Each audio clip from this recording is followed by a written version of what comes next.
coming up. In both the Pacific and European theaters, the B-17 was one of the most prominent and reliable aircraft of the U.S. Army Air Force. Like all great aircraft, though, it would inevitably see losses when taking on enemy fighters. In this video, we will look at one of these B-17s, named My Lovin' Dove, that would find itself alone in the skies of the Pacific.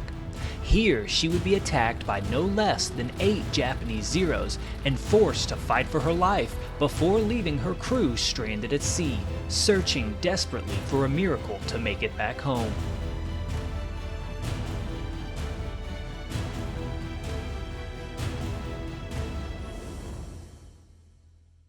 Hey guys, if you enjoy the incredible naval and air battles of World War II, then you are sure to enjoy this video's sponsor, War for the Seas. War for the Seas is an incredible mobile RPG game that puts you in the middle of the age of discovery on the high seas. Here, you are in command of your own vessel as you try to explore the world, fight off enemy ships, and build your reputation. Choose from 5 major empires to sail for and enjoy an authentic open-world exploration system where you can dock in mysterious and exotic ports and find treasures in these beautiful lost countries.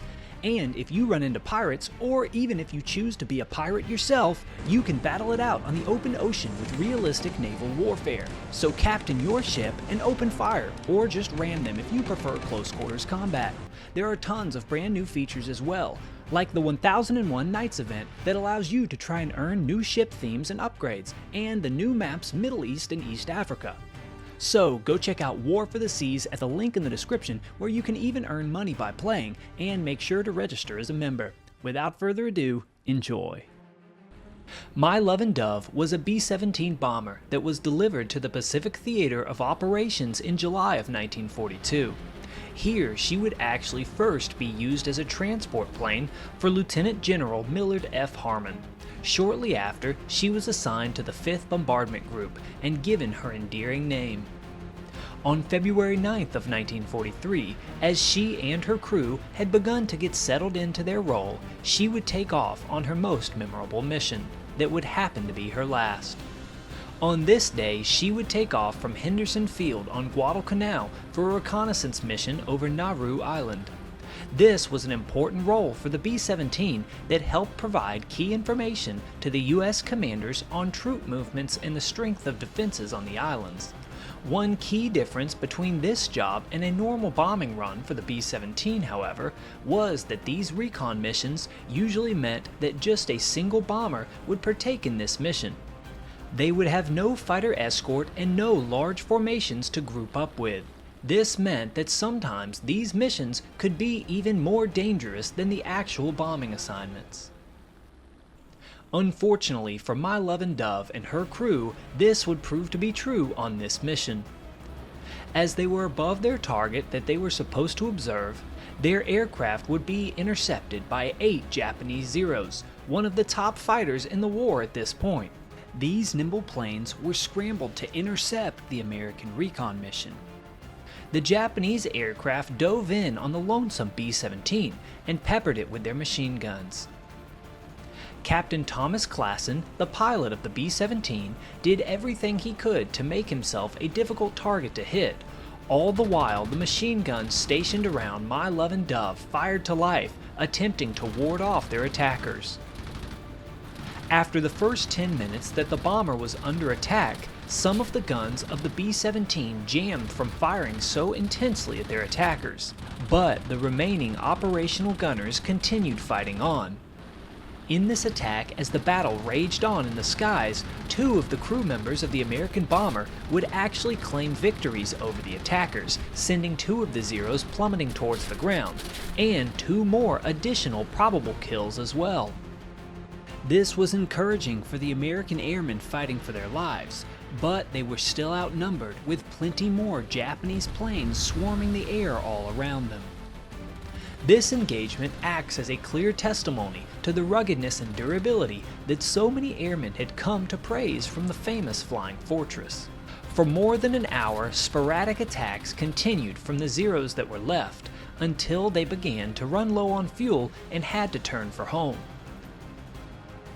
When all was said and done, their B-17 had damage all over, and every member of the 9-member crew had sustained wounds.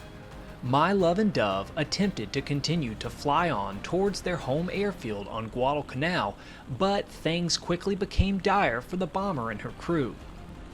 Their engines had sustained major damage from the Japanese fighters, and this began to make itself evident. First, one of her engines froze and gave out. The reliable B-17, however, was known to be able to still make it home with a missing engine. But then, a short time later, a second engine failed, making their situation even more dangerous. And then, once again, a third. The crew then knew that things were not looking good, as even the mighty B-17 couldn't make it the remaining 500 miles on just one single engine. Having no other choice, Captain Klassen decided to attempt a belly landing in the sea below. Bringing the aircraft down as softly as he could on just one engine, he crashed into the waves, and My Love and Dove came to a stop on top of the water.